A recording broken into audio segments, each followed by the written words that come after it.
இன்னைக்கான டாபிக் வந்து மகா சிவராத்திரி மேம். ஸோ மாசி மாசத்துல வரக்கூடிய இந்த மகா சிவராத்திரியோட சிறப்புகள் என்ன? அன்றைய தினம் நம்ம இல்லத்துல என்ன தீபம் ஏற்றி நம்ம சிவபெருமான வழிபாடு? பொதுவாக வந்து பார்த்தீங்கன்னா சிவராத்திரி அன்னைக்கு கண் விழித்திருந்து சிவபெருமானை வழிபாடு செய்கிறதா. ஸோ எல்லா சிவ ஆலயங்கள்லேயுமே ரொம்ப விமர்சையாக, அதுவும் இப்போல்லாம் வந்து பார்த்திங்கன்னா மக்களுக்கு ஆன்மீகத்தில் நிறைய ஈடுபாடு, ரொம்ப சந்தோஷமாக இருக்குது. ஒரு சின்ன பிள்ளையார் கோவிலில் ஒரு சங்கடஹர சதுர்த்தின்னா கூட அந்த ஏரியா மக்கள் எல்லாம் போய் அந்த கோவில் எடுத்து செய்கிறாங்க. உண்மையிலேயே இது ரொம்ப பாராட்ட வேண்டும். வடக்கு நோக்கி பாதையில் அந்த சூரியன் செல்லக்கூடிய இந்த தை மாதத்தில் அடுத்தது வந்து அவர் மாசி மாதத்தில் கும்பராசிக்கு வரார். அப்போ இந்த மாசி மாதம் அவர் கும்பராசியில் இருந்து அமாவாசைக்கு சூரியனும் சந்திரனும் நேர்கோட்டில் வரப்புறா இல்லையா, அதுக்கு ஒரு நாள் முன்னாடி பூமியில் இருக்கக்கூடிய அந்த காந்த சக்தி வந்து அதிகமாக இருக்கும். வருஷத்தில் அது ஒரு நாள். புராண கதைகள் என்ன? இந்த சிவராத்திரிக்கு எப்பொழுதுமே அறிவியல் பூர்வமாக ஒரு விஷயம் இருக்கும் பொழுது கண்டிப்பாக இதை நம்ம இப்படி தான் செய்யணும் அப்படின்னு சொல்லிட்டு ஒரு புராண கதையை வந்து நமக்கு சொல்லியிருக்காங்க நம்ம முன்னோர்கள். இந்த புராண கதைப்படி முதல்ல நம்ம தெரிஞ்சுக்க வேண்டியது என்ன அப்படின்னா,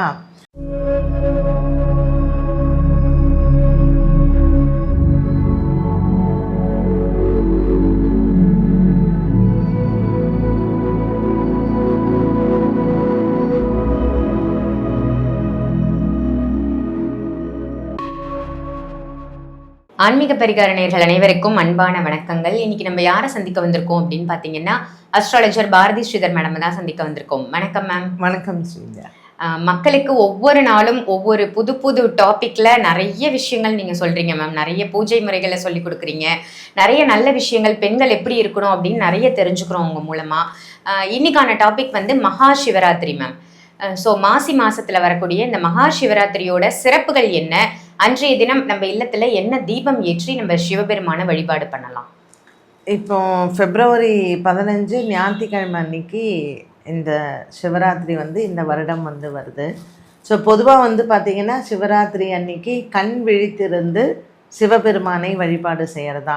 ஸோ எல்லா சிவ ஆலயங்கள்லேயுமே ரொம்ப விமர்சையாக, அதுவும் இப்போல்லாம் வந்து பார்த்திங்கன்னா மக்களுக்கு ஆன்மீகத்தில் நிறைய ஈடுபாடு, ரொம்ப சந்தோஷமாக இருக்குது. ஒரு சின்ன பிள்ளையார் கோவிலில் ஒரு சங்கடஹர சதுர்த்தின்னா கூட அந்த ஏரியா மக்கள் எல்லாம் போய் அந்த கோவில் எடுத்து செய்கிறாங்க. உண்மையிலேயே இது ரொம்ப பாராட்ட வேண்டிய ஒரு விஷயம். நம்ம இந்துக்கள் எல்லாம் ஒன்றாக இருந்து நம்மளுடைய மதத்தை காப்பாற்றுவது, அதுவும் இன்றைக்கி இருக்கக்கூடிய காலகட்டத்தில் கண்டிப்பாக இந்த விழிப்புணர்வு தேவை அப்படின்னு நான் நினைக்கிறேன். ஸோ சிவராத்திரியில் இந்த வருஷமும் அதே போல் ரொம்ப விமர்சையாக எல்லா சிவன் ஆலயங்கள்லேயும் இது கொண்டாடப்படுது. பஜனை பாடுறாங்க. நம்ம கண் விழித்து இருக்கிறதுக்கு என்னென்ன விஷயங்கள் கோவிலில் கச்சேரிகள் எல்லாம் வைக்கிறாங்க. ஸோ கண்டிப்பாக கண் விழித்து இருந்து தான் சிவபெருமானை நம்ம வழிபாடு செய்யணும். எல்லாரும் கோயிலுக்கு போக முடியுமா அப்படின்னு கேட்டிங்கன்னா கண்டிப்பாக முடியாது. அதனால் நம்ம வீட்லேயுமே கண் விழித்திருந்து சிவபெருமானை வணங்கலாம். இது எனக்கு ஃபுல்லாக கண்ணு விழிக்க முடியாது, அப்போ எந்நேரத்துக்கு நான் தூங்கலாம் அப்படின்னு சில பேர் வந்து கேட்பீங்க. ஒரு 3 மணி வரைக்கும் அந்த திங்கக்கிழமை விடிஞ்சு, நமக்கு ஞாயிற்றுக்கிழமை நைட்டு சிவராத்திரி இல்லையா, ஸோ திங்கக்கிழமை விடிய காலையில் ஒரு 3 மணி வரைக்குமாவது நம்ம விழித்திருக்கணும். ஏன்னா நமக்கு 5:30 மணி 6 மணிக்கு சூரிய உதயம் ஆயிடுறது. இந்த உதயத்திற்கு முன்னாடி நம்ம வந்து விரதத்தை வந்து முடிச்சுக்கிறது. இப்போ ஏன் இந்த சிவராத்திரியை நம்ம மகா சிவராத்திரி அப்படின்னு சொல்கிறோம்? மாசி மாதத்தில் சூரியன் வந்து கும்பராசியில் இருக்கார். அப்போது சந்திரன் வர்றதுக்கு முன்ன அமாவாசைக்கு ஒரு நாள் முன்னாடி, அதாவது சதுர்த்தசி திதின்னு சொல்கிறது, அந்த 14வது நாள், அப்போது பௌர்ணமியிலிருந்து அமாவாசை வரைக்கும் ஒரு பட்சம் அப்படின்னு சொல்லுவோம். அப்போ இந்த பௌர்ணமி டு அமாவாசையில் சூரியனுக்கும் சந்திரனுக்கும் இருக்கக்கூடிய இந்த இடைவெளியில் சூரியன் எப்போ கும்பராசிக்கு வராரோ அவர் தன்னுடைய ராசியை பார்க்குறார், சிம்ம ராசியை அவர் பார்க்குறார் இல்லையா. அப்போது அந்த சந்திரனுக்கும் சூரியனுக்கும் இருக்கக்கூடிய அந்த இடைவெளி, அப்போது அந்த உலகம் நமக்கு வந்து நம்ம சொல்கிறோம் இல்லையா, இந்த பூமி வந்து சுழல்றது, அப்போ அந்த ஆக்சஸ்ன்னு சொல்கிறது இது வந்து இந்த மாசி மாதத்தில், ஏன்னா தை மாதம்தான் சூரியன் வந்து உத்தராயண புண்ணிய காலத்தில் வரார். அவர் வடக்கு நோக்கி அவர் பாதையை செல்கிறார்னு சொல்கிறோம். அப்போது இந்த வடக்கு நோக்கி பாதையில் அந்த சூரியன் செல்லக்கூடிய இந்த தை மாதத்தில் அடுத்தது அவர் மாசி மாதத்தில் கும்பராசிக்கு வரார். அப்போ இந்த மாசி மாதம் அவர் கும்பராசியில் இருக்கும் பொழுது அவரினுடைய அந்த பாதையில் அந்த அமாவாசைக்கு சூரியனும் சந்திரனும் நேர்கோட்டில் வரப்புறா இல்லையா, அதுக்கு ஒரு நாள் முன்னாடி பூமியில் இருக்கக்கூடிய அந்த காந்த சக்தி அதிகமாக இருக்கும். வருஷத்தில் அது ஒரு நாள் மட்டும்தான் இருக்கும். அப்போது இந்த ஒரு நாளை தான் நம்ம என்ன சொல்கிறோம், மகா சிவராத்திரி அப்படின்னு நம்ம கொண்டாடுறோம். அப்போ அந்த புவியீர்ப்பு சக்தி அன்றைய நாளில் அதிகமாக இருக்கும் பொழுது நம்ம ஒரு ஆசனம் போட்டு அதில் உட்காண்டு தொடர்ந்து அந்த இரவு நம்ம ஓம் நமச்சிவாயா அப்படிங்கிற மந்திரத்தை சொல்லி நம்ம சிவனுக்கு கங்கா ஜலத்தை விட்டு ஒரு அபிஷேகம் பண்ணி வில்வத்தினால ஒரு அர்ச்சனை பண்ணும் பொழுது அந்த இரவு நேரத்தில் நம்ம சொல்லக்கூடிய மந்திரங்களும் நம்ம உட்கார்ந்து அந்த நம்மளுடைய முழுசாக அந்த நம்ம சொல்கிறோம் இல்லையா, நம்ம முதுகு எலும்பு அப்படியே ஸ்ட்ரெயிட்டாக இருக்குது, அது அப்படியே நம்ம உட்கார்ந்து ஒரு ஜபத்தை நம்ம பண்ணும் பொழுது நம்மளுடைய முழு உடம்புலேயும் அந்த சார்ஜுன்னு சொல்கிறோம் பார்த்திங்களா. ஸோ நம்ம நம்ம உடம்பை பேட்ரி சார்ஜ் ஏற்றிக்கிறோம். அப்போ அது ஒரு வருட காலத்திற்கு அது அப்படியே இருக்கும் உடம்பில். அதனால தான் நம்ம முன்னோர்கள் சிவராத்திரி அன்னைக்கு நம்ம நேரே இப்படி உட்கார்ந்து அந்த சிவ பூஜையை இரவு நேரத்தில் செய்யணும் அப்படின்னு சொன்னாங்க. ஸோ அறிவியல் பூர்வமாகவும் அன்றைய நாள் நம்ம கண் விழித்து இருந்தால் நம்ம உடல் ஆரோக்கியம், அதாவது உடல் மட்டும் நல்லா இருந்தால் பத்தாது, நம்மளுடைய அறிவும் நல்லா இருக்கணும், ஞானம் அப்படின்னு சொல்கிறது. ஸோ உடல் மனம் புத்தி இது எல்லாம் ஒரு சேர ஒரு நாள் உட்காந்து நம்ம இறைவனை கண்ணை மூடி நம்ம தியானம் பண்ணும் பொழுதோ இல்லை நம்ம மனசை விட்டு சுவாமியை பாடும் பொழுதோ இறைவனை நம்ம இடத்தில் கூப்பிடும் பொழுதோ நமக்கு முழுமையான அந்த உடல் பலம் மனபலம் கண்டிப்பாக கிடைக்கும். அதனால தான் சிவராத்திரி அன்னைக்கு இந்த மகா சிவராத்திரியில் கண் விழித்திருந்து இறைவனை வணங்க வேண்டும் அப்படிங்கிற ஒரு கான்செப்டை நம்ம உருவாக்கியிருக்கோம். இந்த பூஜை நம்ம இஷ்டம் தான், நம்ம எப்படி வேணாலும் பண்ணலாம். எனக்கு மந்திரம் தெரியலன்னா அந்த பாட்டை கேளுங்க, இல்லை இப்போ தான் நமக்கு யூடியூப் இருக்குது, எங்கேயாவது ஒரு இடத்துல பூஜை நடக்குதா அதை உட்காந்து நம்ம பார்க்கலாம், நமக்கு டைம் போகும். ஸோ ஏதோ ஒன்று நம்ம காதால் அந்த மந்திரத்தை கேட்குறோம் இல்லை நம்ம பண்ணுறோம். சிவராத்திரி அன்னைக்கு இந்த பூஜை பண்ணணும். புராண கதைகள் என்ன, இந்த சிவராத்திரிக்கு எப்பொழுதுமே அறிவியல் பூர்வமாக ஒரு விஷயம் இருக்கும் பொழுது கண்டிப்பாக இதை நம்ம இப்படி தான் செய்யணும் அப்படின்னு சொல்லிட்டு ஒரு புராண கதையை நமக்கு சொல்லியிருக்காங்க நம்ம முன்னோர்கள். இந்த புராண கதைப்படி முதல்ல நம்ம தெரிஞ்சுக்க வேண்டியது என்ன அப்படின்னா, லிங்கோத்பவர் இந்த நாளில் தான் உருவானார். இந்த லிங்கோத்பவர் யார்? நீங்கள் சிவன் கோவிலுக்கெல்லாம் போனீங்கன்னா பிராகாரம் சுற்றி வரைச்சி சிவபெருமானினுடைய பின்னாடி அந்த செவர் இருக்கு இல்லையா, அங்கே லிங்கோத்பவர் அப்படின்னு இருப்பார். ஸோ ஒரு லிங்கம் மாதிரி இருக்கும், அதில் ஒரு ஆண் உருவம் பதிச்சிருக்கும், அதுதான் லிங்கோத்பவர். அப்போ இந்த லிங்கோத்பவர் யார் அப்படின்னு கேட்டிங்கன்னா, பிரம்மாவும் விஷ்ணுவும் சிவனினுடைய அடியும் முடியும் தேடுறாங்க. இதில் யார் பெரியவங்க? பிரம்மா சொல்கிறாரு நான் தான் இந்த உலகத்தில் பெரியவர் அப்படின்னு. மகாவிஷ்ணு சொல்கிறார் இல்லை இல்லை நான் தான் பெரியவர்னு. இவங்க ரெண்டு பேரும் சண்டை போட்டுக்கும் பொழுது சிவபெருமான் வருகிறார். அப்போது சிவபெருமான் சொல்கிறாரு, நீங்கள் ரெண்டு பேரில் யார் ரொம்ப சிறந்தவர் அப்படின்னா, என்னுடைய தலைமுடியும் என்னுடைய அடியும் யார் ஃபஸ்ட்டு கண்டுபிடிக்கிறீங்களோ அவங்க தான் சிறந்தவர் அப்படின்னு சொல்கிறாங்க. ஸோ மகாவிஷ்ணு என்ன பண்ணுறாரு, பன்றி ரூபம் எடுக்கிறார், வராக ரூபம் எடுத்து பூமியை குடைஞ்சு குடைஞ்சு குடைஞ்சு அவர் தேடிக்கிட்டே போகிறாரு. ஒரு நெருப்பு பிழம்பாக சிவபெருமான் இருக்கார், அவருடைய அடி தேர்னார், கிடைக்கல. பிரம்மா என்ன பண்ணுறாரு, ஒரு அன்னபக்ஷி அந்த ரூபம் எடுத்து அவர் மேலே பறந்து பறந்து பறந்து பறந்து திருமுடியை பார்க்க போகிறார். அப்போ ஒரு தாழம்பூ வருது, அந்த தாழம்பூட்டை கேட்குறார். தாழம்பூ கேட்குறது பிரம்மாவை, எங்கே போகிறீங்க அப்படின்னு. நான் சிவனுடைய முடியை தேடி கொண்டு போகிறேன் அப்படின்னு சொல்லிட்டு பல்லாயிரம் ஆண்டா போகிறார்.